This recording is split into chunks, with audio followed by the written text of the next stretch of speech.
Buongiorno, Mondo, and welcome back to 15 with Fosca, the podcast. I am so happy to have with me today Emma Wood. Buongiorno, Emma.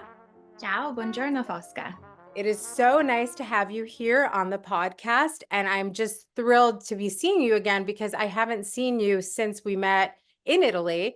It seems like yesterday, but it was actually March, Yeah, and we're recording this in January, and I think it was a really interesting time for both of us, and we'll talk a little bit about that later on. I don't want to give any spoilers, but it was a really nice meeting that we had. I think a very magical encounter that we both looked at as sort of a good omen for both of us starting out in new adventures in our lives. So we'll get to that in a second. I want to start with asking you just straight up, like, what was it that drew you to Italy and to Italian culture in the first place, way back when you were actually quite young when you had your first serious living abroad experience in Italy. Tell me about that. Tell us about that. yeah. Well, I think I was very fortunate in that when I was 13, actually, my dad got a sabbatical from his law firm after he'd been there for 10 years. And we did an 8-week trip to France and Italy. Mm. And it was the first time I'd been to Europe, first, big international trip like that for my little brother and I, and just fell in love with Europe and with Italy. And so I think that just sort of got into my DNA. Okay. Um, it was great. We spent a couple weeks in a country house in Tuscany and a couple weeks just bouncing around the country, everything from camping to, splurging on a couple nice hotels and just seeing a lot of Italy. Hmm. And so it just got under my skin. And then towards the end of high school, I, wanted to see a bit more of the world and just have some more experience before going off to college. Hmm. So got into and then deferred college for a year and spent 6 months of that living in Rome and took classes there, traveled around, learned Italian. It was just an incredible, incredible time. So I now I always I keep finding myself drawn back to and going back to Italy.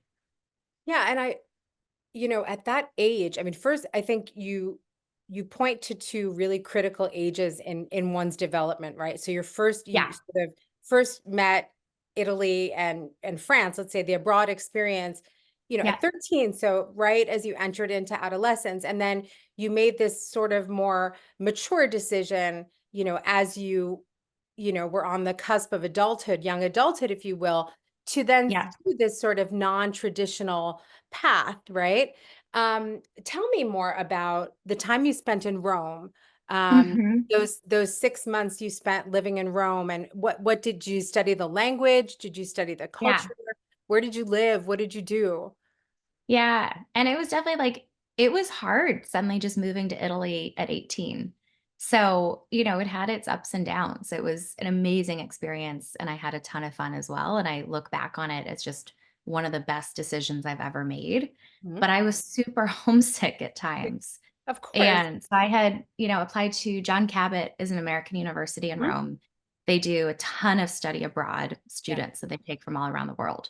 So I wrote to them and was just like, I'm not a junior yet. I'm just finishing high school. Can I still come for, a chunk of time? I think they made me write an extra essay or something, but then we're like, sure. And I really, really wanted to learn Italian. Mhm. And so when I found that their student housing was apartment blocks of 8 students at a time, sort of all clustered together, Mhm. that seemed like not a great, way to Yeah. integrate with sort of the social fabric of the country. And so I actually went on Craigslist and found a room in an apartment via Craigslist that was near school. Was a, Italian American couple who were, just renting out their spare room. Mhm. And so really just tried to do everything that I could to actually learn Italian, meet Italians. Um, and yeah, so I was taking Italian and art history classes there. I was also really involved with dancing tango at that age. That's And right. I had so, forgotten that because you do so many things, and we'll talk about that later. That's one of my questions later. I had forgotten about the tango chapter. See, Yeah. 'cause, I mean, because you've done so many amazing things. So tell me about that. Talk more about that. Yeah. And I think that was actually one of the best things, because I was finding like it was hard to integrate and meet people without any sort of ins. Also, a lot of the Italians in Rome spoke very good English, Yeah. and that was far better than my nascent Italian. Yeah. And oftentimes wanted to practice English or just thought it was easier to talk in English. And so it was actually hard, sort of really speaking enough. Yeah. And so I had a few things, like my Italian teacher set me up with a friend of his who was trying to learn English for a language exchange. So Perfect. for my first few months, we'd meet at a cafe like once a week for an hour or two and like do half in English and then switch to Italian. Right. That was really helpful. Also, as I was like super lonely and homesick, my mom reached out to her college alumni network and found a couple alums living in Rome. Yeah. And one of them sort of became a surrogate mom in a way. She lived in the outskirts and, was married to an Italian and had kids my age. But then the tango community was the other big one.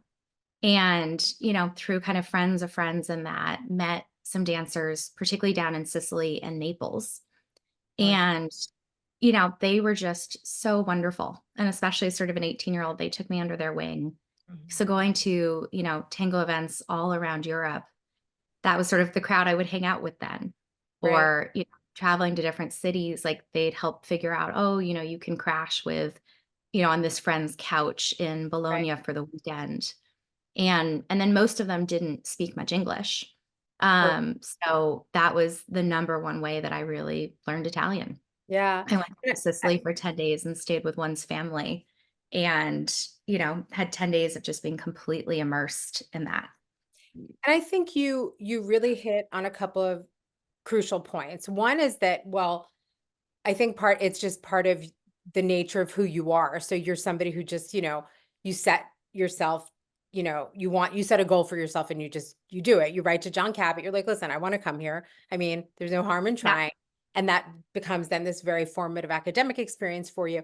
And something that, I'm sure I said this to you, or maybe I didn't need to say it to you, but something I would say to the students all the time was like, oh, it's totally up to you. Like you get Yeah. out of this experience what you put in. So I think you were And it always never hurts to ask too. exactly. Like And if you want, like, okay, I'm not a junior, but like, let me just see. There's no harm in asking. exactly. The worst they're gonna say is no, and I think another thing that you did, which is super, and I hate using, I don't wanna use any, like, banal words, but because I talk all the time about community, but I do think it's important to Mhm. find that community of like-minded people, and so you found it through tango, and then, in Florence, you found it through other things that we'll talk about in a Yeah. second, but I think especially, you were extremely young, but also you're in a huge city, Yep. it's a huge city, and, that's so daunting. I mean, it was really your Yeah. first true experience away from your family and also living in a foreign country. And so what you did though was that you really took things into your own hands and you Mhm. gave yourself this kind of, magical serendipitous experience. And I want to talk about then, I want to fast forward a little to when you and I met, which was Yeah. a few years after that. You did enroll in the Stanford program in Florence for a year, which was already like you were already a non-traditional student. And I'll let you talk more. I mean, already, the fact that you spent time here before a gap year was really popular. You did a gap year and then you came with all this interesting, this sort of all these interesting experiences under your belt. And then your experience in Florence, I think, was very authentic because in Yeah. addition to the fact that our students at that time were all living with host families, you did choose to stay for a year, which was something that Mhm. had become increasingly uncommon. And I would imagine by now is almost, I mean, non-existent. Yeah. I think Um, even then, I think it somebody was told me I was the first person in like 10 years to Yeah, spend you were a the year first there. person in a very long time who had stayed for a year. And so I think that living with a family, you took a tutorial, directed reading with a University of Florence professor. I mean, you had very authentic experiences. You also did an internship. So at one of Florence's sort of most beloved wine bars, you and I have certainly been there a couple of times together. So I just want to know a few things. One is what I know Italy kind of always calls you back. So what was it? whatever, 2 years later, after the Rome experience, that you were like, no, no, I got to get back to Italy and I've got to go now. And I know that Italy was not your only abroad experience. And I'm happy to Yeah. hear you talk about France and London. I'm not jealous. But what was it about, Italy that called you back? And also, what sticks out for you most about that time as a student in Florence? Uh, Mhm. Living in Italy, maybe, coming back with a little more maturity, maybe a little less homesickness, a little more Yeah. knowledge. Yeah. I mean, I think it's just there's always the siren call of Italy for me. Yeah. Even as you mentioned during my traditional sort of junior year, I was a French major in college and went to Paris for 6 months and then took a few months off and was studying wine full time in London. Sort of throughout college, I was working in the wine industry, studying too and getting certified as a sommelier. And so did a really intensive wine program in London, but like kept missing Italy. And I remember getting like a super cheap ticket on Ryanair or something just to go back to Rome for the weekend during Mm, that time in London and getting there and just it was like sunny, it was loud, it was, just warm in all senses of the word. Um it was just so, casual of you could just pop into a corner wine bar and get a little snack and a glass of wine and for like 10 euro. mhm. Um, and just really, really loving that warmth. And it just kind of felt like a warm embrace being back. Yeah. And so I think that just really reignited that again too. And so particularly given I'd been a transfer student from Williams to Stanford, I'd taken time off, so on. And so was taking a fifth year in college and just was dying to get back to Italy. And Stanford had these amazing programs abroad. Yeah. And so got into the Florence program. Was super excited to live with a host family. I'd had a great experience doing that in Paris as well. Mhm. And I'm still really close to them. I was I texting with the know. host mom, in the last few days, just That over the makes me so holidays. happy. So Yeah, nice. and they're just wonderful. And so, and that just immediately felt like family. I remember the first day walking in and sort of addressing her in the formal tense. And she was like, come on, like, let's No, switch to the we're informal. family. And so just immediately felt like family. But no, I mean, I just part of picking Florence, I think at that point was just that's where the Stanford program was. But I also loved Florence as a city, and came to appreciate it even more during that year of just it's such a nice blend because it is a real city. There's lots going on. It's very well connected Yeah. transportation wise and sort of international community wise. But it's a smaller city of you can walk around it, you can kind Yeah. of manage it in a different way, especially as a young person who's still kind of finding their legs under them. Absolutely. No, Um, it's easy. It's easier in a lot of ways. Yeah. Than yeah. than Rome must have been for you at age 18, Yeah, which I mean, that was again amazing, but like highs and lows, it was totally overwhelming. And I just was Yeah. really lonely at times. And I think in Florence, coming to it then with those few extra years, I came in with a baseline of speaking Italian pretty well. I came in with that support of a host family and just the support of the Stanford community Yeah. too. Pretty quickly, started working at this wine bar. And Yeah. again, on sort of self-direction or asking, like I had most of my classes, I think, ended up being independent studies, either I because think it was so advanced too. Yeah. Italian, like Yeah. I signed up for this modern Italian design course that I was the only one who signed Right. up. That's right. You And the professor was like, yeah, we'll actually, still do it. yeah. We'll be Yeah. in a different city each week. So like we Yeah. went to Venice Biennale one week. We went gallery hopping in Milan another week. And just Stanford would, get my train tickets and each week Right. I'd go do this. And for an internship, I saw there was like a program to get credit and do a local internship. And I Mhm. remember coming to you and being like, okay, I want to do this and I want to Yeah. do it here. Right. I remember, and you, that's ideal for me. That was ideal for me at the time because it's like, oh, if a Yeah. student tells me where they want to be and I'm going to try. Yeah. And it actually, we I had, know this wine bar. I love it. They've got great wines. Like, right. I want to go work And they said there. yes. And they said Right. yes. And I think the amazing thing is that like all these years later, well, my partner is actually a chef at one of their new restaurants now. Right. All of it's like it all comes back. You and I have eaten pretty much at all of the, the wine bar at their Yeah. restaurants, several times. And so it's funny the way life works that way because it ended up being sort of an important part of both of our lives. But at the time, I guess we couldn't have realized that. So I just love Yeah. those sort of interesting connections that that I think also being in a smaller city like Florence and being part of the international community, those kinds of connections sort of do come naturally. Um, Yeah. but I think you did, and you're reminding me of all the incredible things you did that I had forgotten about.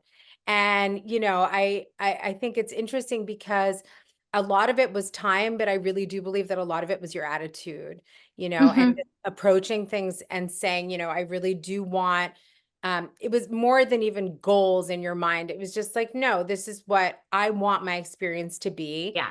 And I want to do all these things to make that happen. Yeah. Um, and And you even did just that. like ask, and especially if you're at a place like Stanford that's got amazing resources. I mean, same with I had to finish my French major to graduate, Yeah. but really wanted to stay in Florence the whole year. Originally, I Right. was only supposed to come for 2 quarters. Right.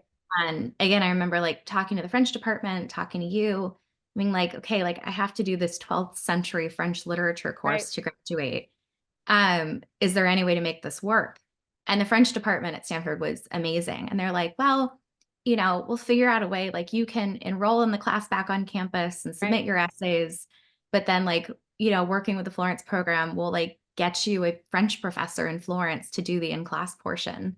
Right. Um, and so We again, made just it. We made well, it work. yeah, made it work, these We made incredible it work. resources. Yeah. So I was able to, find a way to complete my major while still being there. And I Yeah. know a lot of majors are not nearly as flexible and a lot of departments are not nearly as Right. accommodating. But I think if you really are excited to study abroad and try and ask and, collaborate to find ways to make it work, it can be amazing what, is possible. Yeah. And I agree, how I feel about this. I mean, everyone should spend time abroad. And so Mhm. I think it somehow needs to be factored in at it's, Yeah. some way, somehow, for at Stanford, I think it's easier in a lot of respects compared to other schools because they do have so many programs throughout the Yeah. world. And so it is, relatively easy for pretty much anyone to go abroad for a quarter or even, for a seminar, what have you. So I want to go back to something that I'm sort of like really interested in your case in particular because of your background as a sommelier, your interest in food.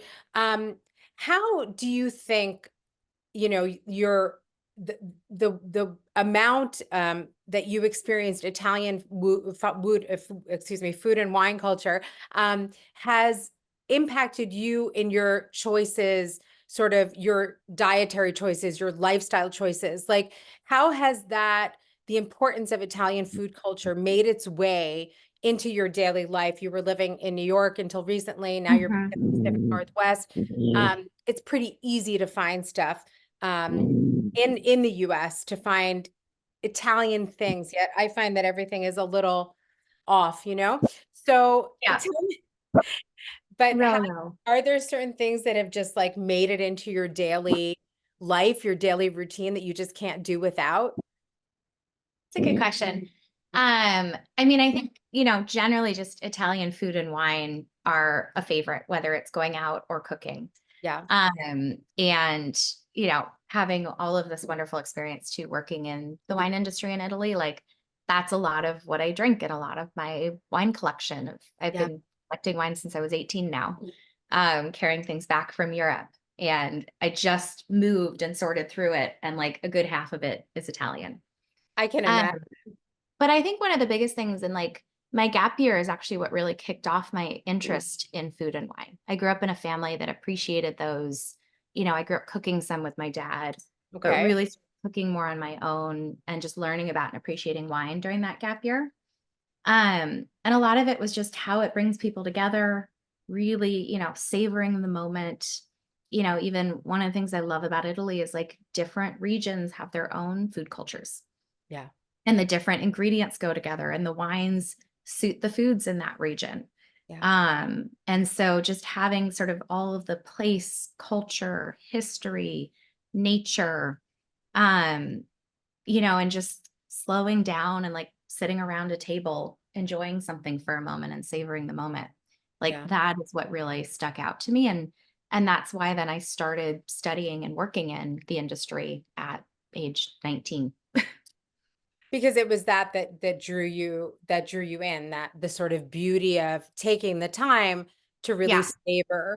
Um, what's in Yeah. front of you. I think in that sense, it's something that as Americans, maybe we all share when we do come to a place like Italy or France, where everything Mhm. is slow, or it's more, Yeah. you're more aware of the process. You maybe see where the food is coming from, where the wine is coming from. And I Yeah. think that, in addition to sort of that the community aspect of it is Yeah. really important, especially right now. Um, Right. And and it doesn't need to be something fancy, or again, that's one thing no, that stuck out to me in that trip back from London, of just like, and coming from Paris, which I love Paris, but where everything was a little more formal, and coming back absolutely to Italy, and it's like you can grab, a panino or, pizza, like it can right. be inexpensive but still really high quality. It, is casual. Like you and I have had some amazing fine dining experiences, but also I loved, being with my host family, and my Eating real host mom food. made, the best just roast chicken and potatoes with, Sure. some various seasonings, of Absolutely. just really casual. If the And ingredients are there, Emma, you know this. And right. I think that I talk a lot in this podcast about how, think in Italy, really good food and wine are basically like a fundamental right, if you will. Yeah. And, it's they're neither of which is, prohibitive financially. You have access Right. to good wine and good food. So a question I would put to you, because a lot of people, I think, do find the universe of wine a little intimidating, and I've certainly come to your Mhm. on one occasion to seek your advice on wines. You're also a champagne expert, and I'm a champagne lover. So I've taught. We'll do another episode on that. But if people are just starting out, just approaching the world of wine, what Italian wines would you recommend and why? You have a big collection. I'm sure you Yeah. have some, more expensive, more exclusive wines, but I'm sure you also just have some that are beloved. Your dog's named Barolo. Yeah. He's there. We This should is officially Barolo. introduce him because he's been there for a while. So Yeah. it perhaps Barolo is one of your favorites, I imagine. Yeah. But what kind of advice would you give those out there who are looking to get more acquainted with Italian wines? What would you recommend as sort of a starting, a sequence, if you will?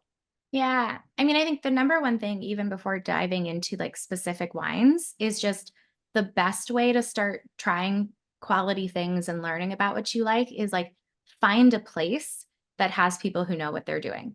Yeah, So whether that's an Italian restaurant, that's a wine shop, or it doesn't have to be an Italian restaurant, a restaurant or wine shop with like somebody who's sort of bringing together great wines and will talk to you about what yeah, are the things that you tend to like, oh, you should try this, what's your budget, and staying within that. Like, exactly. you don't have to go super fancy. And even there's something like 4,000 different grape varietals in Italy. Like, you're never going to learn all of them. I don't know all of them. I recognize some regions and some producers, Right. but like if I'm at a place where I think the wine list is good or the selection, like I'm excited too to ask, like, hey, these are the types of wines I tend to like. I'm in the mood for, a Right. red, like Right. this is my budget, like surprise me with something, or what are That's you what I do excited? too. Yeah, I'll do that. Like, I love asking somebody like, what are you really excited about on the list? Exactly. Yeah. And, there are lots of like weird varietals in Italy that you've never heard of that can be really, really good. Oh, yeah, and I think if you go to a certain type of place, like especially, a place like where you worked, at the wine bar where Yeah. you worked, um, if you put yourself in their hands, usually you're gonna come out very pleasantly surprised, and Yeah. often you're gonna spend something nominal. I mean, really Yeah. compared to, because maybe they're smaller producers, more boutique producers, local producers, Yeah.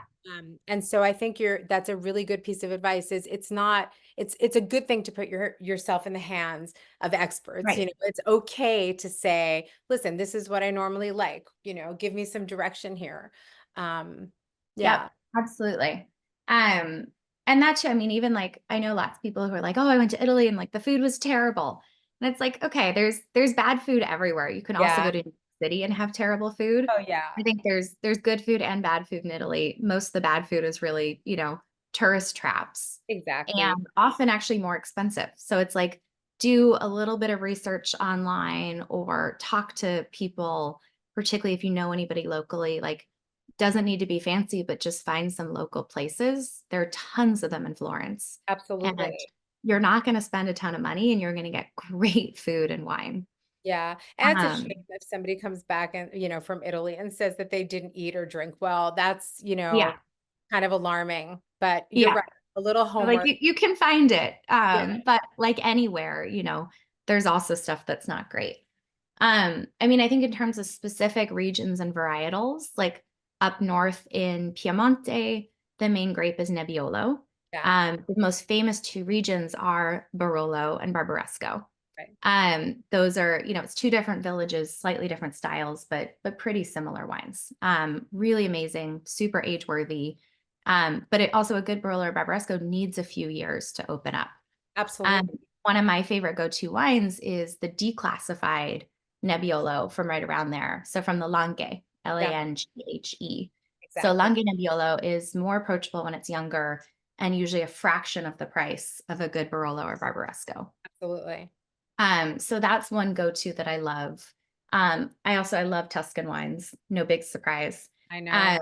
So whether it's a like Rosso di Montalcino or Brunello di Montalcino, which are amazing, or a good Chianti is just like the best sort of comfort food wine, Yeah. but like comfort food in a way that can also still be really elevated and high Oh, quality. absolutely. Yeah. Absolutely. Um, so yeah, those are probably my favorites. For Italian sparkling, actually, I love Trento Doc. So up from, far northeastern part of the country, small Right. little region of Trento, but they do really nice champagne style sparkling wines. Yeah, Um, absolutely. Franciacorta is great as well, but I tend to prefer the Trento Docs. And Right. so similar to a champagne, but Italian and much more friendly price tag there as well. And I think, in the States, there's Prosecco is ubiquitous. I think it's a little harder to find maybe some of the Yeah. smaller, or even which is fine. I'm happy Prosecco, Yeah. has cornered the market. Um, but, I don't drink a lot of Prosecco though. There are a few that are good, but there are a lot that are just I know. not very good. And Yeah, so that's where like a Trento Doc I tend to prefer yeah. and can be a similar price point to a Prosecco. Right, because it's special. It's a little Yeah. more it's a little more unique, in here in our house, having, my partner Lucas from Treviso, this. It's like Yeah. I have to sneak, I'm drinking champagne. I'm like, oh, um, but but if you can get like a Cartizze, like really good Prosecco, Yeah, um, there are some but out there for sure. right, but in the States, I find it's just like kind of all just tastes the same, and it's Yeah. all pretty much around the same price point anyway. So I think your advice for those who are looking for something a little more unique, could look to those excellent, wines that are being produced up in, Trentino and also in Lombardia, the Franciacorta, et cetera. Yeah. I want to talk about something else. I want to talk about what you're doing now. Um, Mhm. because I hinted at the beginning of the episode, and we'll talk a little bit about how we celebrated the start of our own businesses, at exactly the same time. I have to say, I want you to talk to us about what you're doing right now, and how things are going. But more importantly, it's obvious to me the ways that Italy has impacted you Mhm. personally, in terms of your love of, Italian food and wine and the lifestyle, the language, etc. But are there ways that you see that, that the time you spent living in Italy impacted your professional path and what you're doing right now? Yeah. I think it's in more subtle ways of just sort of how it's like changed my DNA in a sense. Okay. But after sort of a career spanning several different things. So after Stanford undergrad, I ended up working for McKinsey, Sheryl Sandberg's foundation, going back to Stanford for business school, and then, various leadership roles in consumer startups, both sort of in beverage and outside of it. And then a year ago launched my executive coaching business. So I'm working with execs, founders, sort of rising leaders, through a coaching perspective. Mhm. And really just wanted to some extent, some of the same things I love about Italy of like slow down and really connect and get to sort of the heart of it with people, um, and finding that actually a really meaningful way to still tap into business and leadership. And so I think if you can, work with people sort of from the heart in a really high quality way, it actually unleashes a lot of like, how do we lead better lives? How do we lead better companies? Like, how do we create a better world through like better workplaces where people are thriving and more in touch with themselves and self-aware and having those real conversations. Yeah, and my dog got really excited about that because you hit the nail on the head, because it's what it's all about right now. Yeah. There's this incredible revolution happening that's been happening in the workplace. There's nothing new. Every headline you read is like, Mhm. still talking about remote work, it's a done deal basically. And I think looking at, I think what you're doing and looking at Italy as something that made you slow down and look at things Mhm. more holistically, I think is a really rare gift that you have as a coach. And I Mhm. don't think that I don't know, I don't know that you would be as insightful or as successful if you didn't have that kind of Yeah. world living experience that you had but in a really deep way. You know what I Yeah. mean? Not just as a sort of a traveler, a temporary, Mhm. visitor. You really, really penetrated the society and became Yeah. a part of it in a very authentic way. And Mhm. and it doesn't surprise me that you see it as just part of you actually say it's just part of your DNA, which Mhm. is a really beautiful way to look at it, because you spent these incredibly significant moments of your entire formation in Yeah. Italy, these two critical points in your growth, and then various other points. And so it is just something that's within you. Yeah. And is it Like something that you stepping find outside oh, my sorry. comfort zone or like when you're going to another country, especially on your own, and I'm a big, big fan of traveling alone. Yeah. I also like traveling with other people, but I'm a big fan of solo travel in part because you get to know yourself in a different way. Yeah. You see the world in a different way. You'll sort of sink into the fabric of a place more when you're on your own. I mean, even now, like if I go back to Italy and I like walk into a restaurant on my own, like they'll speak to me in Italian, they'll hand me the Italian menu. Like, maybe I'll have a chat with somebody. If I go in with like even one or two other people, it's usually like, here's the English menu. Like, Exactly. Yeah. thanks for coming in. And I'm like, I haven't even opened my mouth yet. Because you're not Uh, forced to engage the same way. If you're on your own, yeah. you have to. It's sort of like I have You to have get. to trust people and interact with people and like in a, increasingly digital age, like we're really scared to do that. I mean, even dating now, it's like you go on an app, you don't just go introduce yourself to somebody. Yeah. And I think, it's the human aspect of your coaching, I think is Mhm. something it's so vital right now. I think a lot of people are struggling in a highly Mhm. digitized world. Also, being back in the workplace, those who are back in the Yeah. workplace after, not being in the workplace for the last few years, or at least not in a regular way. So all of those kinds of, you know, mechanisms of, communication and engaging, et cetera. And I think, you really get it when you say, when you're abroad, you need to find all these ways not to survive, but to sort of, you know, partially it is survival, but it's also a way of um, gaining self-confidence. Um, Mhm. finding that even small steps, and I imagine in coaching, that's something like important, saying, okay, well, let's, Yeah. start with these small things. And it's very similar to the experience abroad or, as a solo traveler or as a young student. Okay, wait, let me get through this. Let me get through. Yeah. I remember even when I was a college student in Italy for the first time and going out to those meals on my own and forcing myself Yeah. to go to the bottega instead of going to the supermarket. So I would have to ask for my tomatoes in Yeah. Italian. And I remember just being like, okay, this is my goal for today. Right. Today I'm going to go out and I'm going to buy these ingredients for my lunch and I'm going to do it all in Italian. I'm going to come back. So it's like, it's those baby steps. And I Yeah. guess that it's sort of, I'm very intrigued by this because you are a business leader coaching business leaders, right? So how important is an abroad experience, in your opinion, for our current and future global leaders?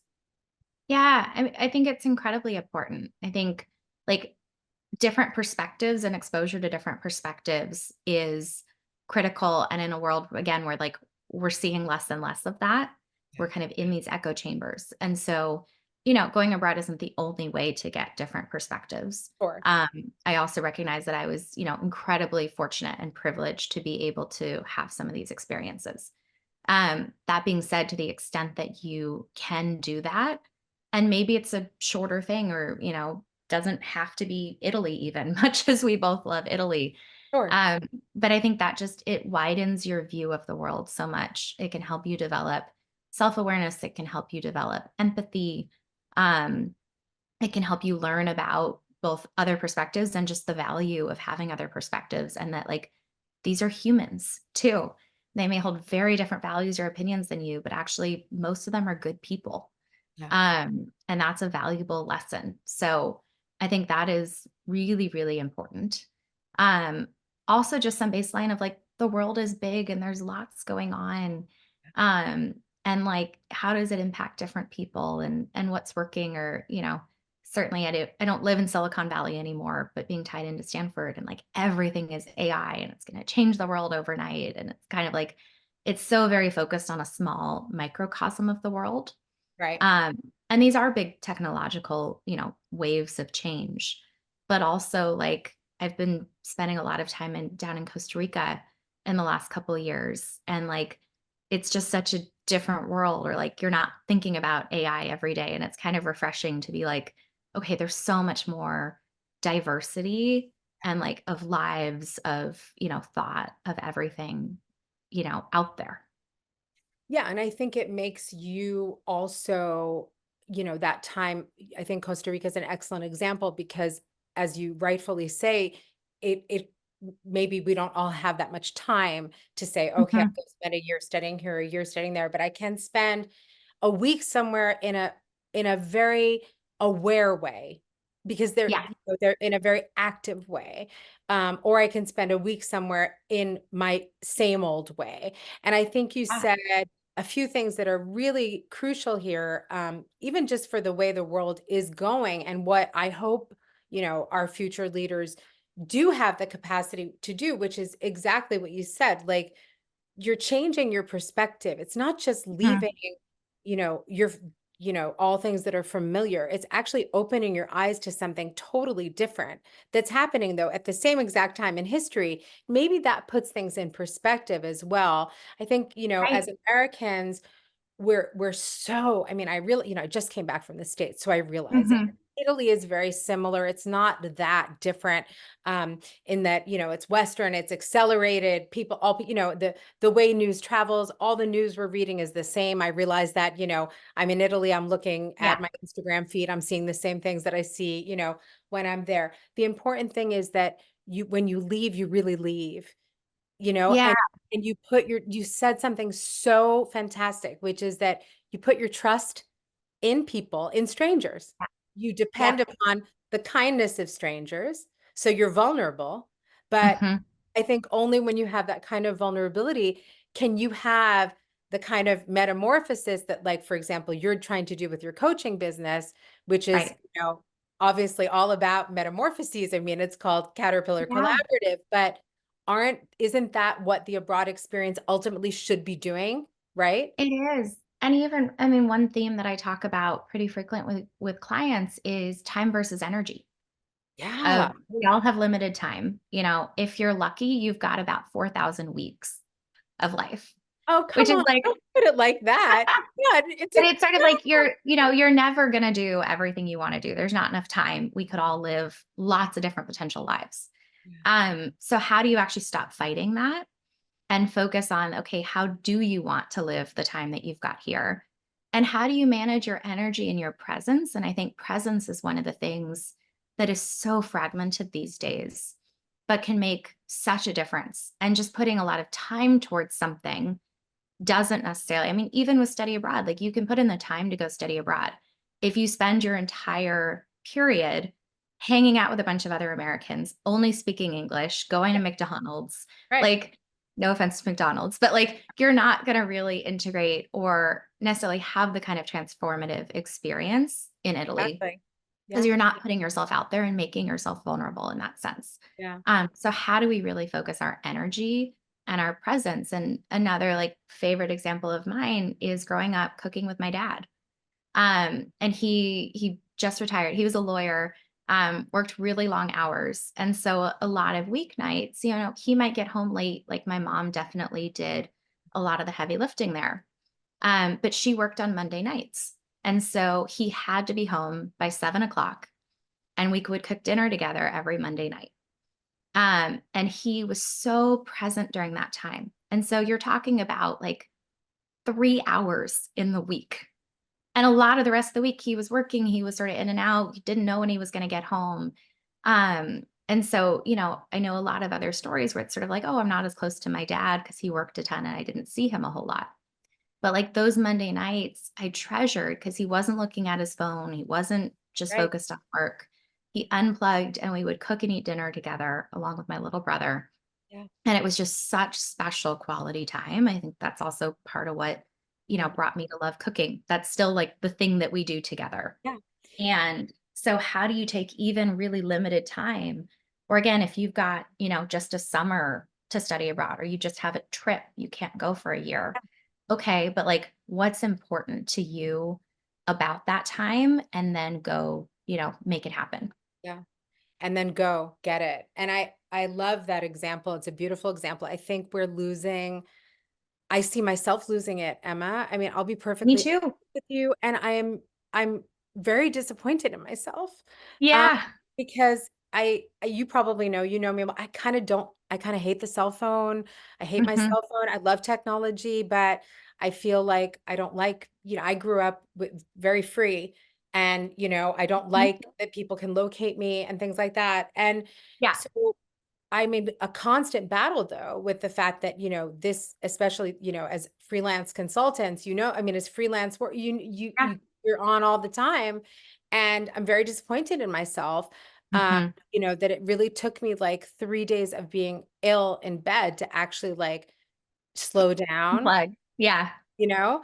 And I wonder, I think that's one of our biggest, in addition to all the other crap that we're dealing with on a global level, I think one of our biggest challenges as a society right now, and also just as human beings, is being present, is exactly what you say, like Yeah. actually listening to the people who we have sitting next to us and maybe Mhm. like noticing if people look like they might need help or, Yeah. just offering or whatever, just engaging more.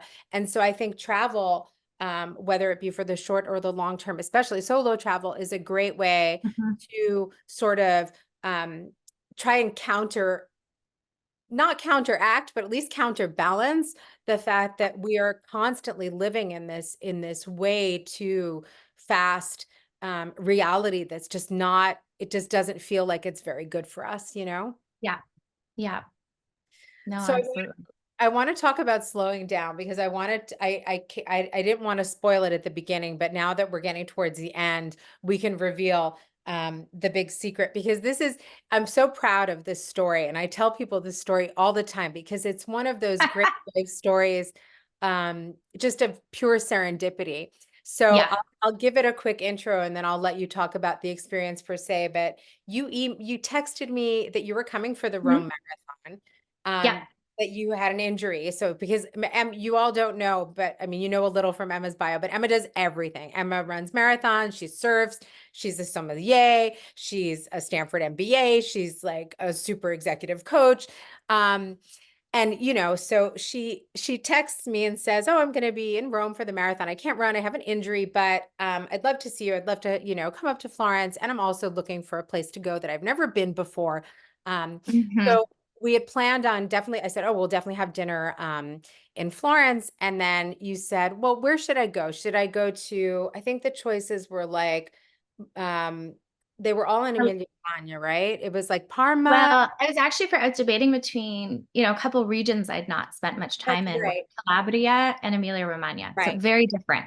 Right. Um, Very different.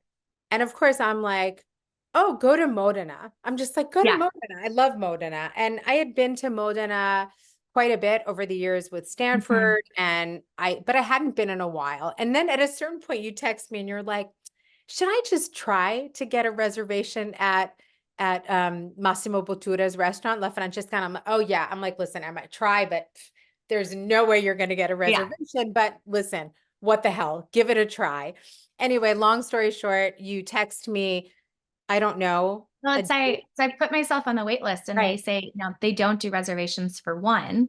Because for right, those, I was in Rome with friends for the marathon, but then for those few days was just going to be on my own going right, up to Vienna. But I just put myself on the wait list being like, if I, by some miracle I get off, hopefully either they'll let me do it for one, or maybe I could find somebody to go with me. right, And so I get a call like the later, in the day after the marathon being like, oh, we had an opening for the like one day that I right, was going to be, the one evening I was going to be in Modena and free. right. They're like, but like, no, sorry, like we can't do it for one person. And so I was like, shoot, okay. And then I texted you and I was just like, there's no chance you want to go to Osteria Francescata 3 days from now, is there? I And was you like, immediately texted me like, yup. yep, I'm there. And so I called them back and I managed to get the woman right before she was going to call the next person on the wait list. And I was like, actually, like, yes, I have another person. We're coming in a few days. And so that totally, changed the trip and became this, focal point and really, really special experience. It really And as was. we were both going through, big change in our lives and starting businesses. And so it was a very special, special evening. Yeah, it was something that I had wanted to do for a long, long time. And Mhm. it Same. was, and Yeah. I knew you It was had as sort of well. haphazard in how it happened, but I'd been Yeah. wanting to go for years. Me too. And it's funny because like Luca's been, and so it was one of those things Mhm. where it's like, oh, well, of course he'll want to go back, but maybe he'd like to try something, different. And then when it became a possibility, because it was just, I was like, Emma, it's never gonna happen. Yeah. And then it was just sort of dreamlike because of the timing of it. And this magical dinner that we had that was just like never ending parmigiano in like every I'll post pictures when the podcast comes out because I definitely have some food porn. Uh Mhm. but I think it was also just this I don't know, being in a city like Modena, which we talked about it afterwards, how it just felt so, I don't know, just welcoming and warm Yeah. and very, just it had in my opinion, it had changed a lot, probably thanks to Botura's presence and all of the things Mhm. that he does in the city of Modena as well as just outside. And so I don't know, I just felt that that was sort of a really nice way for the two of us to start our Yeah. adventures as entrepreneurs. Um, and I want to ask you one question as we close up because you are a self-declared travel junkie. You already told us you're going to Costa Rica probably to surf. Yeah. Yeah, good. I'm so glad because I think like I see you doing things like that. I'm like, yes, like those are amazing things to be doing. You're just always putting yourself out there, and I love that. So when are you coming back to Italy? And when Oh, you do come back, where do you want to go and why? yeah. I don't have anything on the books yet, so that needs to change. I'd still love to run the Rome Marathon at some point. I ended up getting a stress fracture right before it last year. But in terms of like new regions I've never been to, um, I'd still love to see Calabria. I've been to Puglia just very, very briefly and Okay. loved it. And there's a particular agriturismo down there that I've been dying to get to for a few years. So I'd really like to see more Puglia. And Okay. then I've never been to Sardinia. So that's Oh another no. that is high on my list to make it to. Well, I recommend all of them. I'm losing my voice now.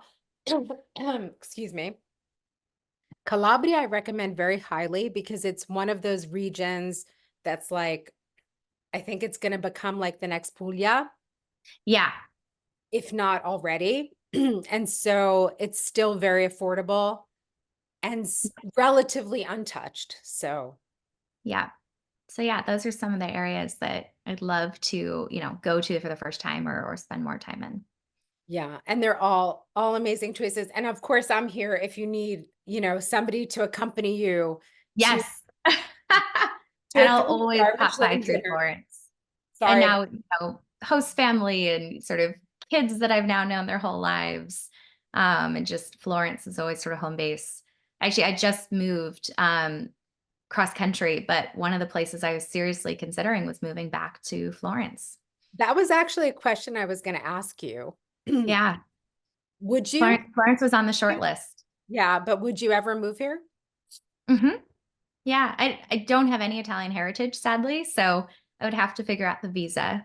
But I now, am pretty flexible work-wise of either remote or just traveling for, corporate trainings and things like that. And you Um, could also just decide to live here, for a certain amount of yeah, time in the future. yeah. I mean, I'd love to come spend some more extended chunks of time in Italy at the very least, but Yeah. I don't rule out ever moving back. The My biggest hesitation with this move was just my parents are getting older and are on the West Coast. And so Italy is much further away from Far. them. Yeah, it's far. Well, I'm always here with open arms. So I wish you the best of luck with the business, with the new year. Have so much fun catching the waves in Costa Rica. And Thank uh, you. just thanks again for being a guest. Oh, absolutely. It's Grazie, been my pleasure. grazie mille e alla prossima volta. Grazie a te. Ciao. Ciao.